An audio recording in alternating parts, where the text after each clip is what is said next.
നമ്മൾ ചിലപ്പം വിചാരിക്കും ഈ കാർലോ എന്ന് പറഞ്ഞാൽ ഒരു ഭയങ്കര വിശുദ്ധനാണെന്ന്. അതിലൊരു സാധാരണ പയ്യൻ, ഫുട്ബോൾ കളിക്കുന്ന, ഷോർട്സ് ഇടുന്ന, ടീഷർട്ട് ഇടുന്ന, കമ്പ്യൂട്ടർ ഉപയോഗിക്കുന്ന, പൊട്ടിച്ചിരിക്കുന്ന, തമാശകൾ പറയുന്ന, കൂട്ടുകാരോടൊപ്പം നിൽക്കുന്ന ഒരു സാധാരണ പയ്യനായിരുന്നു കാർലോ. കാർലോ വളരെ ചെറുപ്പത്തിലേ പറയുമായിരുന്നു, ഞാൻ ചെറുപ്പത്തിൽ മരിക്കും, എനിക്കെപ്പം 70 കിലോ തൂക്കമാകുന്നു അപ്പം ഞാൻ മരിക്കും. കാർലോയുടെ ശരീരം ഇന്നും അഴുകാതിരിക്കുന്നത് വിശുദ്ധിയുടെ ഒരടയാളമായി നമുക്ക് കാണാൻ കഴിയും.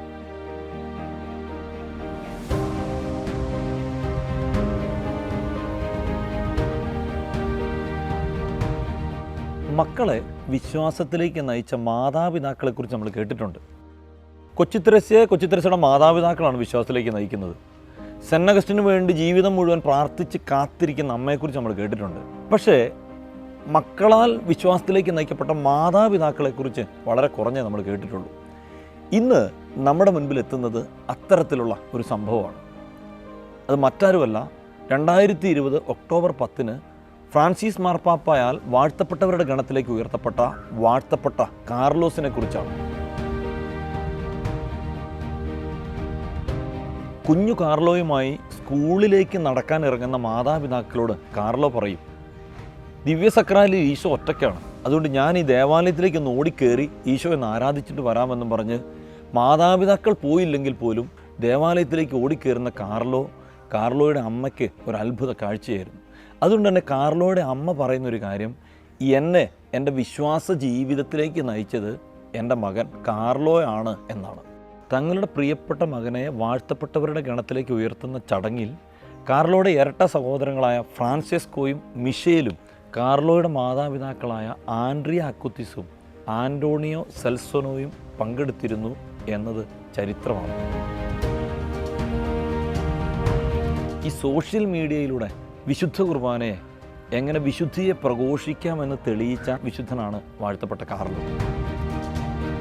ഒരിക്കൽ ഫ്രാൻസിസ് മാർപ്പാപ്പ ഇങ്ങനെ പറഞ്ഞു, നമുക്ക് വിശുദ്ധരെ ആവശ്യമുണ്ട്.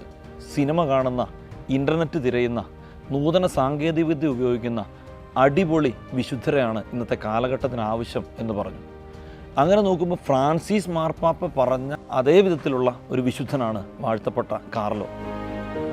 ആൻഡ്രിയ അക്കുത്തിസിൻ്റെയും അൻ്റോണിയോ സെൽസോനയുടെയും ഏക മകനായി 1991 മെയ് 3 കാർലോ ജനിക്കുന്നത്. ലണ്ടനിലാണ് കാർലോ ജനിക്കുന്നത്.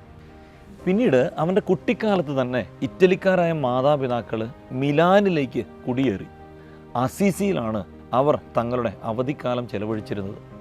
അസീസിയെക്കുറിച്ച് നമുക്കറിയാം. അസീസി വിശുദ്ധ ഫ്രാൻസിസ് അസീസിയുടെ സ്ഥലമായതുകൊണ്ട് തന്നെ ഈ വിശുദ്ധിയുടെ പരിമളം പറക്കുന്ന ആ നാട് അവൻ്റെ ജീവിതത്തെ ഏറെ മാറ്റിമറിച്ചിരുന്നു.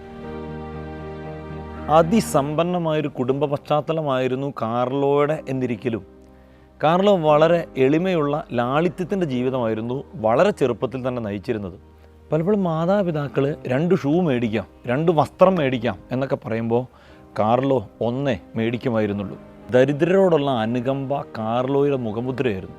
പലപ്പോഴും ഈ സ്കൂൾ വിട്ട് വരുമ്പം ഇറ്റലിയിലെ മിലാനിൽ മഞ്ഞ് പൊതിയുന്ന മാമരം കോച്ചുന്ന തണുപ്പിൽ ആളുകളിങ്ങനെ പൊടിമഞ്ഞ് കട്ടയിലിങ്ങനെ തണുത്തമരുന്ന കാണുമ്പം കാർലോ വീട്ടിൽ വന്ന് താൻ ശേഖരിച്ച് വെച്ച പണവും തൻ്റെ അമ്മയോട് കുറച്ച് പണവും കൂടെ മേടിച്ചിട്ട് അവർക്കൊക്കെ ബാഗ് ബെഡ് മേടിച്ചു കൊടുക്കുന്നത് കാർലോയെ സംബന്ധിച്ച് ഏറെ ആനന്ദകരമായിട്ടുള്ളൊരു കാര്യമായിരുന്നു. ഈ കാർലോയുടെ ജീവിതം കണ്ട് മാനസാന്തരപ്പെട്ട ഒരു ഇന്ത്യക്കാരൻ പലപ്പോഴും സായാഹ്നത്തിൽ നടക്കാനിറങ്ങുന്നത് ഈ പാചകക്കാരനും കാർലോയും ഒത്താണ്. കാർലോയുടെ കാരുണ്യ പ്രവൃത്തികളും ഈശോയിലുള്ള വിശ്വാസവും പരിശുദ്ധ കുർബാനയെക്കുറിച്ചുള്ള ബോധ്യവും പരിശുദ്ധ കുർബാനയുള്ള ഭക്തിയൊക്കെ കണ്ട് ആരും നിർബന്ധിക്കാതെ ഈ മനുഷ്യൻ മാനസാന്തരപ്പെട്ട് ക്രിസ്ത്യാനിയായി ഇന്നൊരു കത്തോലിക്കനായി ജീവിക്കുന്നു എന്നതും ഒരു ചരിത്ര സംഭവമാണ്. കാർലോയ്ക്ക് ചെറുപ്പത്തിൽ തന്നെ പരിശുദ്ധ അമ്മയോട് വലിയ ഭക്തിയുണ്ടായിരുന്നു. അതുകൊണ്ട് തന്നെ എപ്പോഴും ജപമാല ചൊല്ലുക പതിവുമായിരുന്നു. ദേവാലയത്തിലേക്ക് കാർലോ കടന്നു ചെല്ലുമ്പോൾ തന്നെ ദേവാലയത്തിൽ പരിശുദ്ധ അമ്മയുടെ മുൻപിൽ കൊണ്ടുപോയി കുറേ പുഷ്പങ്ങളൊക്കെ വെച്ച് പരിശുദ്ധ അമ്മയോട് പ്രാർത്ഥിച്ചാണ് പരിശുദ്ധ കുർബാനയിലേക്ക് പ്രവേശിക്കുന്നത്. അപ്പോൾ ഇതൊക്കെ കണ്ടിട്ട് കാർലോയുടെ മാതാപിതാക്കൾ ഈ കാർലോയെ പരിശുദ്ധ അമ്മ പ്രത്യക്ഷപ്പെട്ട എല്ലാ സ്ഥലങ്ങളിലും കൊണ്ടുപോയി കാർലോയെ വിശ്വാസത്തിൽ ആഴപ്പെടുത്തുന്നതിനായിട്ട് അവരെല്ലാ സ്ഥലങ്ങളിലും കൊണ്ടുപോയിട്ടുണ്ട്. 7-ാം വയസ്സിൽ താൻ ആദ്യ കുർബാന സ്വീകരിച്ച അന്ന് മുതൽ ഒരു ദിവസം പോലും പരിശുദ്ധ കുർബാന മുടക്കിയിട്ടില്ല കാർലോ. കുമ്പസാരിക്കാതെ പരിശുദ്ധ കുർബാന സ്വീകരിച്ചിട്ടില്ല. അങ്ങനെ ഒരുങ്ങി പരിശുദ്ധ കുർബാനയുടെ മുൻപിൽ മണിക്കൂറുകൾ സമയം ചെലവഴിച്ചിരുന്ന കാർലോയുടെ ഏറ്റവും വലിയ ആഗ്രഹം ഈ പരിശുദ്ധ കുർബാനയിലെ ജീവനുള്ള ഈശോയുടെ സാന്നിധ്യം ഈ ലോകം മുഴുവൻ ഒന്ന് മനസ്സിലാക്കിയിരുന്നെങ്കിൽ എന്നായിരുന്നു. പിന്നീട് തൻ്റെ ജീവിതം മുഴുവൻ അതിനു വേണ്ടിയാണ് കാർലോ ചെലവഴിക്കുന്നത്. കുഞ്ഞ് കാർലോ ആളുകളോടൊക്കെ ചോദിക്കുമായിരുന്നു, നമ്മൾ എവിടെയൊക്കെ പോകുന്നുണ്ട്, എന്തെല്ലാം കാര്യം ചെയ്യുന്നുണ്ട്, ജനങ്ങൾ എവിടെയെല്ലാം തിക്കും തിരക്കും കൂട്ടി ഓടുന്നത്, പക്ഷേ ജീവിക്കുന്ന ദൈവം ഇരിക്കുന്ന ദേവാലയം മാത്രം ഇങ്ങനെ ഒഴിഞ്ഞു കിടക്കുന്നു, അത് ശരിയല്ല എന്ന് കാർലോ പറയുമായിരുന്നു. അതുകൊണ്ട് ഈ ഈശോയുടെ സാന്നിധ്യം എല്ലാവരും അറിഞ്ഞിരുന്നെങ്കിൽ ഈ ലോകത്താരും കുർബാന മുടക്കിയില്ലായിരുന്നു കാർലോ കൂടെ പറയുമായിരുന്നു. കാർലോയെ സംബന്ധിച്ച് പരിശുദ്ധ കുർബാനയെക്കുറിച്ച് ഏറ്റവും വലിയ സ്റ്റേറ്റ്മെൻറ്റ് കാർലോ പറയുന്നത് വിശുദ്ധ കുർബാന സ്വർഗത്തിലേക്കുള്ള എൻ്റെ ഹൈവേ ആണെന്നാണ്.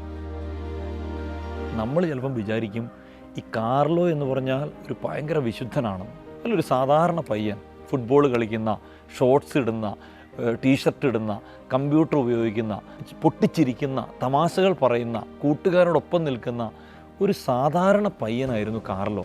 ഈ വിശുദ്ധി കാത്തു സൂക്ഷിക്കുന്നതിനോടൊപ്പം ഉള്ളിൽ കനൽ സൂക്ഷിക്കുന്നതോടൊപ്പം ഈ പച്ചയായിട്ടുള്ള ജീവിത യാഥാർത്ഥ്യങ്ങളെയും കാർലോ ഒരിക്കലും മറന്നിരുന്നില്ല എന്നുള്ളതാണ് കാർലോ ഈ കാലഘട്ടത്തിൻ്റെ ഒരു വിശുദ്ധനായി മറ്റുള്ളവരിൽ ഇത്രയും സ്വാധീനം ചെലുത്താനായിട്ടുള്ള കാരണം എന്നുള്ള കാര്യം നമ്മൾ മറക്കരുത്.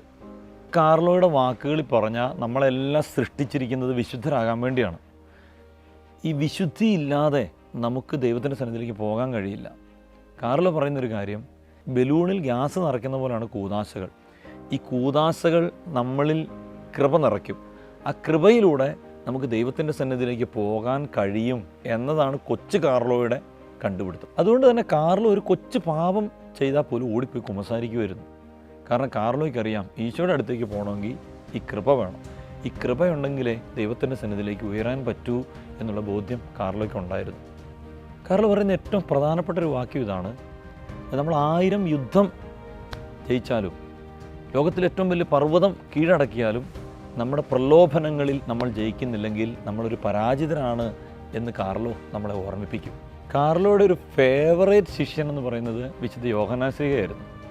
കാരണം കർത്താവിൻ്റെ കാൽവരി ബലിയുടെ അവസാന സമയം വരെ ഈശോയെ ഇങ്ങനെ പിന്തുടർന്ന യോഹന്നാനെ, ഈശോയുടെ വക്ഷസിൽ കിടക്കുന്ന യോഹന്നാനെ കാർലോയ്ക്ക് ഭയങ്കര ഇഷ്ടമായിരുന്നു. ഒരുപക്ഷെ കാർലോയും തൻ്റെ സഹനത്തിലും ക്യാൻസർ വന്നു, ബുദ്ധിമുട്ട് വന്നു, മരണത്തിൻ്റെ അവസാന സമയം വരെ ഈശോയെ പിരിയാതെ മുന്നോട്ട് പോകാൻ പ്രേരിപ്പിക്കുന്നതും വിശുദ്ധ യോഹന്നാനിൽ നിന്നും കിട്ടിയ ഒരു ഇച്ഛാശക്തിയാണ് എന്ന് നമുക്ക് അനുമാനിക്കാനായിട്ട് കഴിയും. കാർലോ അറിയപ്പെടുന്നത് പരിശുദ്ധ കുർബാനയുടെ അപ്പസ്തോലൻ എന്നാണ്. ഈ കാലഘട്ടത്തിൽ പരിശുദ്ധ കുർബാന ഇത്രമാത്രം വിശ്വസിച്ച ഒരു കുഞ്ഞു മാലാഖയായിരുന്നു കാർലോ. പരിശുദ്ധ കുർബാന ഇത്രമാത്രം പ്രചരിപ്പിച്ചൊരു വിശുദ്ധൻ വാഴ്ത്തപ്പെട്ട കാർലോ തന്നെയാണ്. ഒരിക്കൽ കാർലോയോട് ഒരു വൈദികൻ ഇങ്ങനെ ചോദിച്ചു, നീ വിശുദ്ധനാട് സന്ദർശിക്കാൻ പോകുന്നില്ലേ? അപ്പോൾ കാർലോ ഇങ്ങനെ മറുപടി പറഞ്ഞു, എനിക്ക് ഈശോ ജീവിച്ച ജെറുസലേമിലേക്ക് പോകുന്നതിനേക്കാളും ഈശോ ഇന്നും ജീവിക്കുന്ന സക്രാരിയുടെ ചോട്ടിലേക്ക് പോകുന്നതാണ് ഇഷ്ടം. കാർലോയ്ക്ക് ഒരു കാര്യം ഉറപ്പുണ്ടായിരുന്നു, ജെറുസലേമിൽ നടന്ന അതേ സംഭവങ്ങൾ തന്നെയാണ് അൾത്താരവേദിയിലും നടക്കുന്നത് എന്നൊരു ബോധ്യം ആ പിഞ്ചു മനസ്സിൽ പരിശുദ്ധാത്മാവ് വർഷിച്ചിരുന്നു എന്നത് അത്ഭുതാവഹമായിട്ടുള്ള ഒരു സംഭവമായി നമുക്കും തോന്നും. കാർലോയ്ക്ക് 9 വയസ്സായപ്പോൾ തന്നെ ഒരു IT പ്രൊഫഷണലിൻ്റെ കമ്പ്യൂട്ടർ പരിജ്ഞാനം ഉണ്ടായിരുന്നു. അതുകൊണ്ട് തന്നെ തൻ്റെ കഴിവുകളൊക്കെ മറ്റീ ലോകത്തിൻ്റെ കാര്യങ്ങൾക്ക് വേണ്ടി ഉപയോഗപ്പെടുത്താതെ തൻ്റെ കഴിവുകൾ മുഴുവൻ ദിവ്യകാരുണ്യ ഈശോയ്ക്ക് വേണ്ടി സമർപ്പിക്കുന്നതിൽ ബദ്ധശ്രദ്ധനായിരുന്നു കാർലോ. കമ്പ്യൂട്ടർ മേഖലയിലുള്ള തൻ്റെ ഈ പരിജ്ഞാനം കൊണ്ട് ലോകമാസകലമുള്ള മനുഷ്യരെ പരിശുദ്ധ കുർബാനയിലേക്ക്, ദിവ്യകാരുണ്യ ഭക്തിയിലേക്ക് നയിക്കാനായിട്ട് കാർലോ പരിശ്രമിച്ചു. അതിനുവേണ്ടി കാർലോ ചെയ്തൊരു കാര്യം, 2.5 വർഷത്തോളം അടഞ്ഞൊരു മുറിയിലിരുന്ന് ലോകത്തിൽ ആസകലം ഏതാണ്ട് 146ഓളം ദിവ്യകാരുണ്യ അത്ഭുതങ്ങൾ നടന്നിട്ടുണ്ട്. ഈ ദിവ്യകാരുണ്യ അത്ഭുതങ്ങളിലൂടെയൊക്കെ ഈശോ പറയുന്നത് ഇതെൻ്റെ ശരീരമാണ്, ഇതെൻ്റെ രക്തമാണ്, ഇത് ഞാൻ തന്നെയാണ് എന്ന് സാക്ഷ്യപ്പെടുത്തിയ, സഭ അംഗീകരിച്ച, ശാസ്ത്രത്തെ ചലഞ്ച് ചെയ്യുന്ന ദിവ്യകാരുണ്യ അത്ഭുതങ്ങളുടെ ഒരു വെബ്സൈറ്റ് തയ്യാറാക്കി.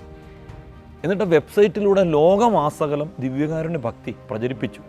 രണ്ടാമത്തെ കാര്യം, ഇതിൻ്റെ ഓഫ്ലൈൻ എക്സിബിഷൻസ് എന്ന് പറഞ്ഞാൽ പോസ്റ്ററുകളിലൂടെ ലോകമാസകലം നടന്ന എല്ലാ ദിവ്യകാരുണ്യ അത്ഭുതങ്ങളുടെയും എക്സിബിഷൻ ഏതാണ്ട് 5 ഭൂഖണ്ഡങ്ങളിൽ ഈ 15 വയസ്സുകാരനായിട്ടുള്ള ഈ പയ്യൻ നടത്തി എന്ന് പറയുമ്പം കാർലോ എന്ന് പറയുന്ന ഈ വിശുദ്ധൻ്റെ സുവിശേഷ പ്രഘോഷണത്തോടുള്ള തീഷ്ണത എത്രയോ വലുതാണ്. കാർലോ വളരെ ചെറുപ്പത്തിലേ പറയുമായിരുന്നു, ഞാൻ ചെറുപ്പത്തിൽ മരിക്കും, എനിക്കെപ്പം 70 കിലോ തൂക്കമാകുന്നു അപ്പം ഞാൻ മരിക്കും. കാർലോ പറഞ്ഞതുപോലെ തന്നെ കാർലോയ്ക്ക് 15 വയസ്സായപ്പം, കാർലോയ്ക്ക് 70 കിലോ തൂക്കമായപ്പം കാർലോയ്ക്ക് ലുക്കീമിയ എന്ന് പറയുന്ന ക്യാൻസർ രോഗം പിടിപെട്ടു. മരണക്കിടക്കയിൽ കിടക്കുമ്പോഴും കാർലോ തൻ്റെ സഹനങ്ങൾ കത്തോലിക്ക സഭയ്ക്കും അതുപോലെ മാർപ്പാപ്പയുടെ നിയോഗങ്ങൾക്കും അതുപോലെ ലോകമാസകലം വേദനിക്കുന്ന ആളുകൾക്ക് വേണ്ടിയിട്ടുള്ള മധ്യസ്ഥ പ്രാർത്ഥനയായും തൻ്റെ ജീവിതത്തെ കാഴ്ചവെച്ച് കാർലോ 2006 ഒക്ടോബർ 12 ഈ ലോകത്തെ പരിശുദ്ധ കുർബാനയുടെ ആരാധനയ്ക്കപ്പുറം നിത്യമായി പരിശുദ്ധ കുർബാനയെ ആരാധിക്കാൻ, മാലാഖമാരോടൊപ്പം പരിശുദ്ധൻ പരിശുദ്ധൻ എന്ന് പാടിപ്പുകഴ്ത്താൻ ദൈവത്തിൻ്റെ സന്നിധിയിലേക്ക് യാത്രയായി. പിന്നീട് 2018 ജൂലൈ 5 ഈ കാർലോ എന്ന് പറയുന്ന ഈ വിശുദ്ധ യുവാവിൻ്റെ ധീരമായ ജീവിതം മനസ്സിലാക്കിയ ഫ്രാൻസിസ് മാർപ്പാപ്പ അദ്ദേഹത്തെ ധന്യരുടെ പദവിയിലേക്ക് ഉയർത്തി.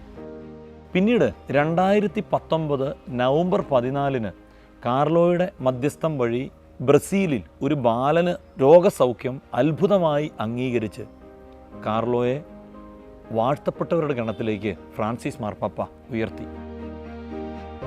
നമുക്കറിയാവുന്ന പോലെ ഈ കഴിഞ്ഞ ഏപ്രിൽ 27 കാർലോയെ വിശുദ്ധരുടെ പദവിയിലേക്ക് ഉയർത്താനായിട്ടുള്ള എല്ലാ നടപടിയും പൂർത്തിയായി ഡേറ്റും ഫിക്സ് ചെയ്തിരിക്കുകയാണ്. നമ്മുടെ പ്രിയപ്പെട്ട ഫ്രാൻസിസ് മാർപ്പാപ്പ നമ്മളിൽ നിന്നും വേർപിരിഞ്ഞ് ദൈവത്തിൻ്റെ സന്നിധിയിലേക്ക് പോകുന്നത്.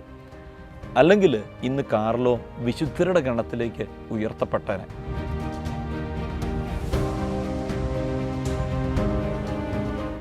ജീവൻ്റെ അപ്പമായ പരിശുദ്ധ കുർബാനയ്ക്ക് വേണ്ടി നിലകൊണ്ട് ആ പരിശുദ്ധ കുർബാനയുടെ ശക്തിയെയും പരിശുദ്ധ കുർബാനയിലെ വ്യക്തിയെയും ലോകം മുഴുവൻ അറിയിക്കാനായിട്ടുള്ള പരിശ്രമങ്ങളിൽ വ്യാപൃതനായി തൻ്റെ സഹന ജീവിതത്തെയും തൻ്റെ ജീവിതത്തെയും നേരിട്ട കാർലോയുടെ ശരീരം ഇന്നും അഴുകാതിരിക്കുന്നത് വിശുദ്ധിയുടെ ഒരടയാളമായേ നമുക്ക് കാണാൻ കഴിയും. കാർലോ നമ്മളോട് പറയുന്നൊരു കാര്യമുണ്ട്: വിശുദ്ധമായ ജീവിതം നയിക്കാൻ പരിശ്രമിക്കുക. വലിയ കാര്യം ചെയ്യുക എന്നുള്ളതൊന്നുമല്ല, നമ്മളായിരിക്കുന്ന സാഹചര്യങ്ങളിൽ ഈശോയെ കൊടുക്കാൻ പരിശ്രമിക്കുക എന്നുള്ളതാണ് വിശുദ്ധിയുടെ ഒരു മാനദണ്ഡമായി കാർലോ വരച്ച് കാണിക്കുന്നത്. വിശുദ്ധ കുർബാനയുമായി ബന്ധപ്പെട്ട വീഡിയോകൾ നിങ്ങൾക്ക് ലഭിക്കാൻ ഈ ചാനൽ സബ്സ്ക്രൈബ് ചെയ്യുക.